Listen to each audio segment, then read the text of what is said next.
আমরা যারা কাবার পক্ষে, অসহায়ের পক্ষে, আমরা নবী আসাতে খুশি। তাই এই মাস এলে নবীর ছোটবেলার কথা বলি। আমরা এই মাসে কি বলি? এই মাসে আমরা নবীর প্রেমিক গুলোকে শোনাই। তোমার আমার ঘরে বাচ্চা তো দুনিয়া জমিনে এসেছে, তোমার আমার ঘরের বাচ্চারা শিশু বেলাতে কাপড়ে ইস্তেঞ্জা করে, পায়খানা করে, কিন্তু আমার দয়া নবী শিশু বেলা থেকে কোনোদিন কাপড়ে কোনোদিন তিনার প্রয়োজনীয় কাজ করেনি, পেশাব পায়খানা করেনি। এর আগে আর একটু চলে যান, আমার আপনি যখন দুনিয়া জমিনে মায়ের গর্ভে ছিলাম, তোমার আমার আম্মা সন্তানকে গর্ভে রেখে দুনিয়া যত বাজে বাজে ভয়ঙ্কর স্বপ্ন দেখত। কেননা সন্তান যখন মায়ের গর্ভে থাকে, ইবলিস শয়তান তখন তাকে নষ্ট করে দিতে চায়। একদল বজ্জাত জিনদের দিয়ে ভয় দেখায়, খব দেখায়। কিন্তু আমি না বলেন, আমার গর্ভে যখন মুহাম্মদ রাসূল ছিল, আমি এক একটা দিনে এক একটা নবী জলিলুল কদর রাসূলদের পক্ষ থেকে আমি আমিনাকে মুবারকবাদ, খুশি সংবাদ দেয়া হতো।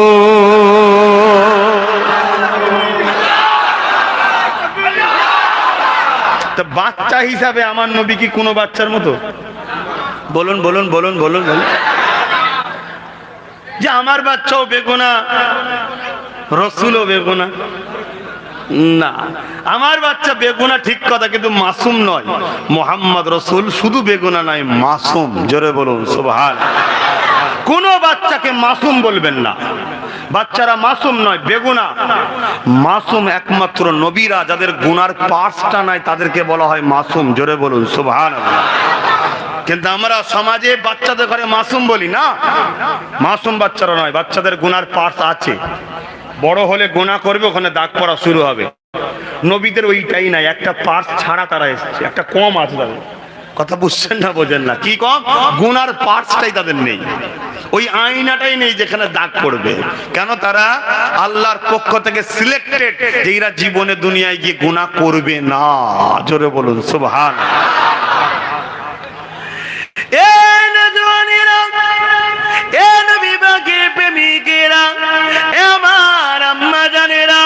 অবশ্যই মায়েদের নসিব বড়, কেননা মায়েদের জাতকে আল্লাহ বড় সম্মান দিয়েছে, নারীদেরকে আল্লাহ বড় ইজ্জত দিয়েছে।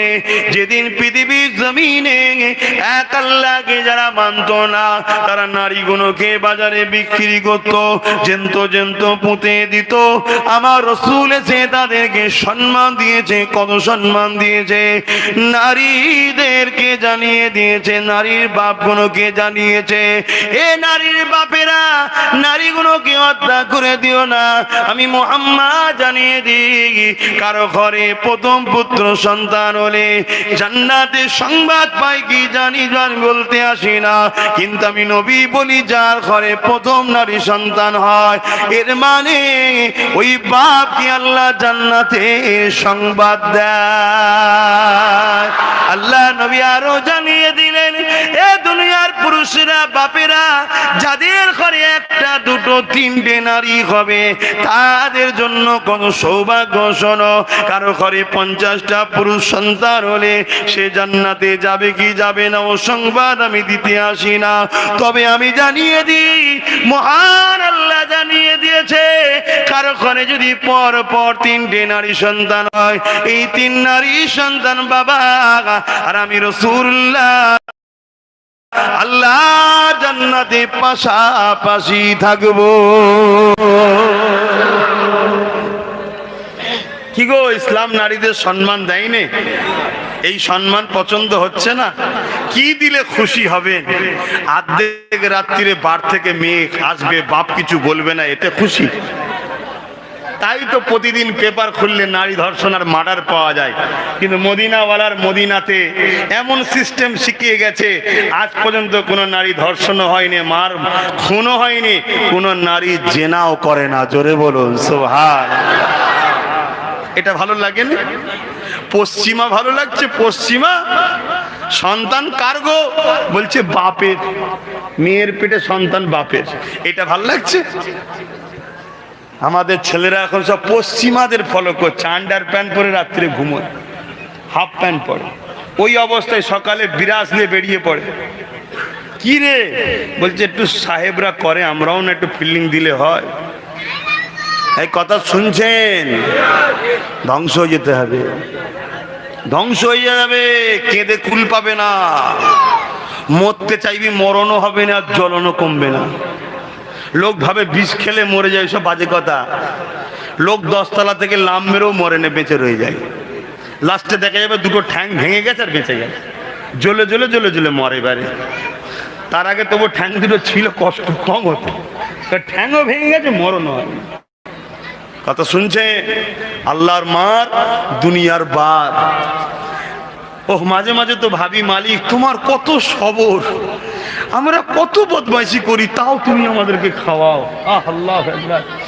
আমরা কত তোমার থেকে দূরে থাকি তাও তুমি আমাদেরকে ভালোবেসে সুস্থ রাখো, ভালো রাখো। যখনই খিদে লাগে তোমায় বলি তুমি খাওয়ার ব্যবস্থা করে দাও। এই অসুবিধা হচ্ছে? পিছনে রোদে কষ্ট হচ্ছে না কি রে বাবা? এ রোদ তো কিছু নয় রে বাবা, ময়দানে মাশরে আল্লাহু আকবার কি হবে। এ নজওয়ানেরা, এ নবী পাকের প্রেমিকেরা, আল্লাহ নবী মাসে 13 তারিখে সোমবার থেকে সময় দুনিয়ার জমিনে এসে পৃথিবী মানুষকে অশান্তি দাবানল থেকে মুক্ত করে দিয়েছিলেন। 23টা বছরে পৃথিবীর জমিনে সাম্যের বাণী প্রচার করে দিয়েছিলেন। এমন কোন দেশ ছিল না যেখানে মুহাম্মদ রাসূলের বাণী পৌঁছে যায়নি।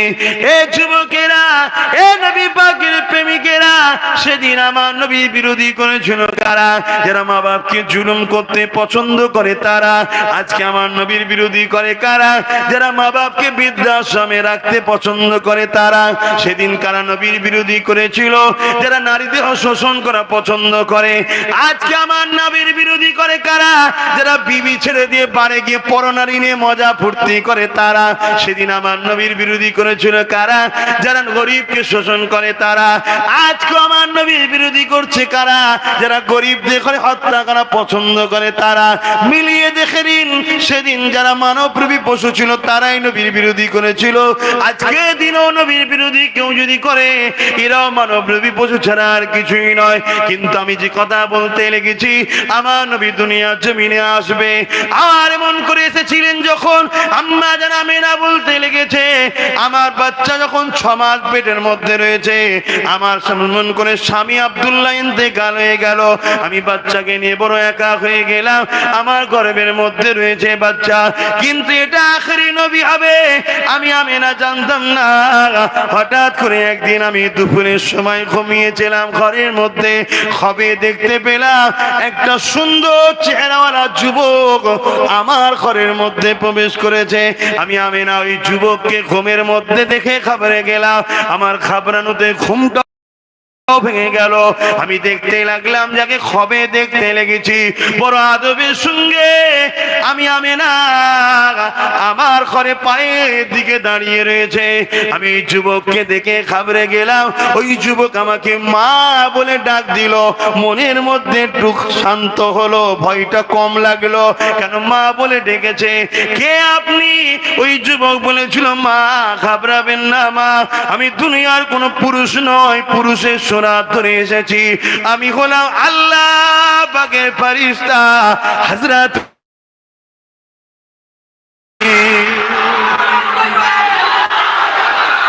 আল্লাহু আকবার, আল্লাহু আকবার। এই নবীকে ভালোবাসো, এই নবীকে মানো। আমি বলছি না আব্বাস সিদ্দিকীকে মানো, এই নবীকে মানো। তোমার চলনে এই নবী যেন থাকে, তোমার সংসার, তোমার কারবারে যেন এই নবী থাকে, তোমার রাষ্ট্রপ্রেমেও যেন এই নবী থাকে, তোমার নামাজে এই নবী থাকে, তোমার রোজায় এই নবী থাকে, তোমার হজেতে এই নবী থাকে। অর্থাৎ নবী যেভাবে করেছে বা করতে বলেছে সেইভাবে করো, অন্য কেউ নয়। আর মনে রেখে দিও, 200 বছরের ইতিহাসে রাসূলকে হুবহু ফলো করেছিলেন একজন, এরকম মানুষ দ্বিতীয় আসেনে। 200 বছরের ইতিহাসে দ্বিতীয় আসেনে। তিনি হলেন শেখ ফুরফুরা শরীফের আবু বকর সিদ্দিক মুজাদ্দিদ জামান। জোরে বলুন সুবহানাল্লাহ।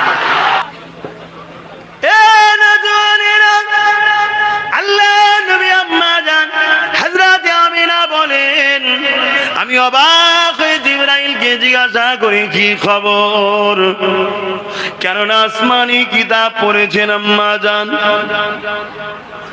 শুনে রেখে দেন, অনেকে ধারণা যে সাহাবা হুজুররা নাকি কুফরির মধ্যে অনেকে ছিল, নাউযুবিল্লাহ। আমার নবী আসার আগে মক্কার বেশিরভাগ মানুষেরা, তাদের মধ্যে থেকে অনেকে ভালো মানুষ ছিল, যেমন আবু বকর ছিল, তিনি কিন্তু দ্বীনে ইব্রাহিমের মধ্যে ছিল, মিল্লাত ইব্রাহিমের মধ্যে ছিল। আম্মা জানামিনা কে হযরত জিবরাইল বলেন, ও হযরত আম্মা জানামিনা, আপনি কি জানেন মা আপনার গর্ভে যিনি আছে উনি কে? আম্মা জানামিনা অবাক হয়ে গেলেন। না, ওই সময় হযরত জিবরাইল বলেছিল, আমিনা আপনার গর্ভে যিনি আছেন তিনি হলেন নবীদের নবী, সুলতানদের সুলতান, দোনো জাহানের সৈয়দ আল্লাহর দোস্ত রয়েছে। দ্বিতীয় নম্বর কথা বলেছিল, আমিনা আপনার বাচ্চার নাম দুনিয়ার কেউ রাখবে না, কেননা দুনিয়া যখন ছিল না, ও আমিনা তুমি ছিলে না, জান্নাত জাহান্নাম কিছুই ছিল না, ফেরেশতা ছিল না, আমিনা তোমার বাচ্চাকে আল্লাহ কুন হোজা ফায়াকুন হয়ে গেছে একটা নূর তৈরি করেছিল, ওই নূরটা হলো মুহাম্মদ রাসূল। তোমার বাচ্চার নাম আল্লাহ মুহাম্মদ লিখে দিয়েছে।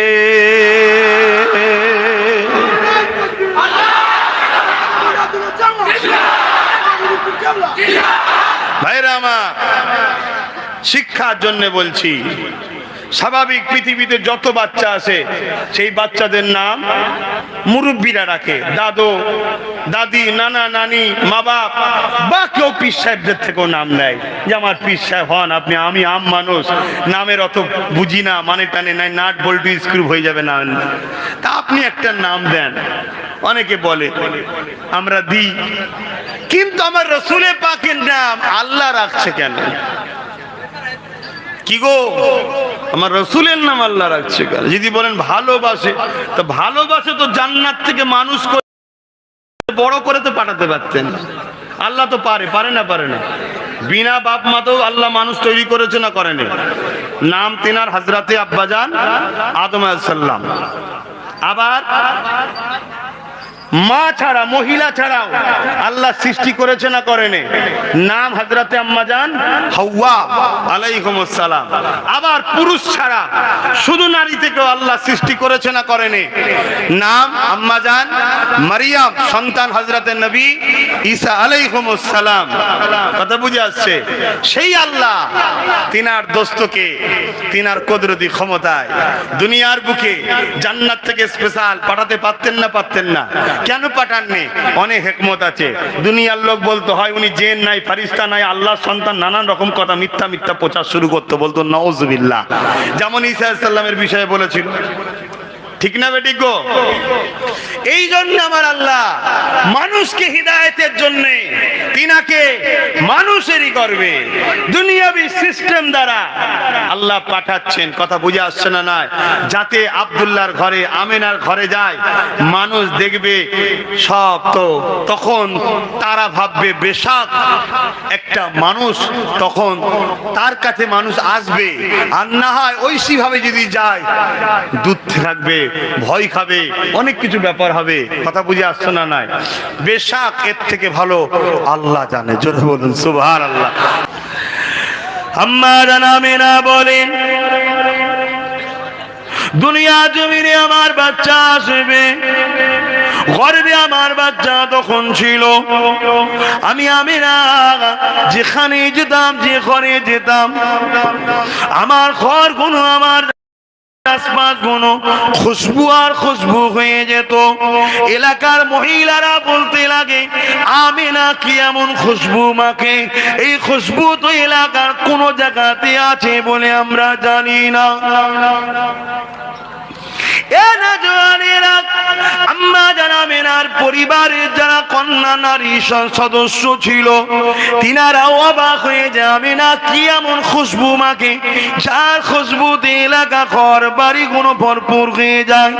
এমনকি হাম্মামে যখন ঢুকতেন, গোসল করে যখন বাহির হতেন, তারপরে যে গোসলখানায় ঢুকতো তিনি ভাবতো আমি কোনো আতরের গোডাউনের মধ্যে যেন ঢুকে গেছি, এত খুশবু। আর এই খুশবু দুনিয়ার কোনো জায়গায় পাওয়া যায়নি।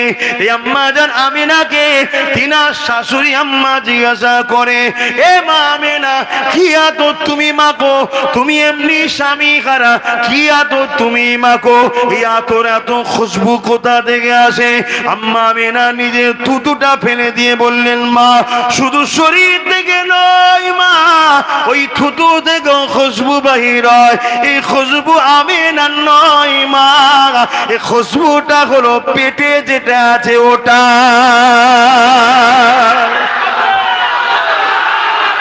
আল্লাহু আকবার, আল্লাহু আকবার। আহা, এই যে আনন্দ তোমরা হচ্ছ, কেন আনন্দ হচ্ছ? আমার নেতার সম্মানের কথা শুনে, তাই তো নাকি? এইটা হলো ঈমান, এটা ঈমান। তোদের ভুল আছে কিন্তু বেঈমান তোরা নয়, তার নমুনা এটা। এই যে হই হই করে উঠলো, আনন্দে খুশিতে উঠলো, এটা হচ্ছে নমুনা। যে আমার বাপের কথা শুনে অতটা খুশি হয়নি, মুহাম্মদ রসুলের কথা শুনে আমরা এতটা খুশি হয়ে যাই কেন? আমার বাপের থেকেও আমাদের কাছে মুহাম্মদ রসুল সম্মান ওয়ালা। জোরে বলুন সুবহান। হ্যাঁ, মুহাম্মদ রসুলের পরে আমার কাছে মার বাপের সম্মান। কথা বুঝে আসছে? আল্লাহ আল্লাহ রসুলের পরে বাপ মা, এইটাই আনন্দটা, এটাই ঈমান। বেশাক দাড়িটা হলো ঈমানের মধ্যে, দাড়ি কিন্তু ঈমান নয়। বেশাক টুপিটা ঈমানের মধ্যে, টুপিটা কিন্তু ঈমান নয়। নামাজটা ঈমানের মধ্যে, নামাজটা কিন্তু ঈমান নয়। ঈমানটা হলো মুহাম্মদ রাসূলের প্রেম ও আদব। জোরে বলুন সুবহান। আমাদের মধ্যে দাড়ি টুপি নামাজে হয়তো ভুল আছে, স্বীকার করছি, কিন্তু ঈমানের জায়গায় আমাদের ইনশাআল্লাহ পাকাপোক্ত আছে। বলুন ইনশাআল্লাহ। তাই তো কাদাতে, ঠান্ডা এলাকায়, আবার রোদে, পানিতে, ঝড়েতে যখনই আমি দেখেছি, বিশেষ করে আমাকে আল্লাহ দেখিয়েছে, পানিতে ভিজে ভিজে আমার জলসায় হাজার হাজার যুবক বসে থাকে, মা বোনেরা দূরে পর্দার আড়ালে থাকে, বাপ ভাইয়েরা থাকে সামনে, হাজার হাজার পানি হচ্ছে ভিজছে, ঝড় হচ্ছে চলে যায়নি, রোদ ঠান্ডা সব সময় দেখেছি। কে তোমাদেরকে রাখে? তোমাদের হৃদয়ে একটা এমন প্রেম আছে, ওই প্রেম পানিও তোমাদেরকে হারাতে পারে না। ওই প্রেমের কাছে রোদ হার মেনে যায়, পানি হার মেনে যায়, ঠান্ডা হার মেনে যায়, গরম হার মেনে যায়, খিদা জ্বালা হার মেনে যায়। ওই প্রেমকে কিন্তু কেউ হারাতে পারে না। ওই প্রেমটা হলো মদিনা ওয়ালার প্রেম। জোরে বলুন সুবহানাল্লাহ। আর আল্লাহকে সাক্ষী রেখে বলে যাচ্ছি, কিয়ামতের দিনে কোন জিনিস তোমাদের যদি কাজে নাও লাগে, এই প্রেম তোমাদেরকে জান্নাতে নিয়ে যাবেই। জোরে বলুন সুবহানাল্লাহ।